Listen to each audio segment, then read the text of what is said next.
When Nigeria's President Buhari took office last spring, he inherited a military that was underpaid, underfed, and unable to protect the Nigerian people from Boko Haram. And one reason is that much of the military budget was finding its way into the pockets of the generals. And just this week, we saw reports that more than 50 people in Nigeria, including former government officials, stole $9 billion from the Treasury.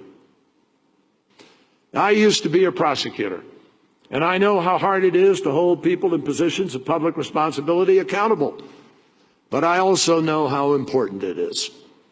The fact is, there is nothing, absolutely nothing more demoralizing, more destructive, more disempowering to any citizen than the belief that the system is rigged against them and that people in positions of power are, to use a diplomatic term of art, crooks who are stealing the future of their own people. And by the way, depositing their ill-gotten gains in ostensibly legitimate financial institutions around the world. Corruption is a social danger because it feeds organized crime. It destroys nation states. It imperils opportunities, particularly for women and girls. It facilitates environmental degradation, contributes to human trafficking, and undermines whole communities. It destroys the future. Corruption is a radicalizer because it destroys faith in legitimate authority. It opens up a vacuum which allows the predators to move in.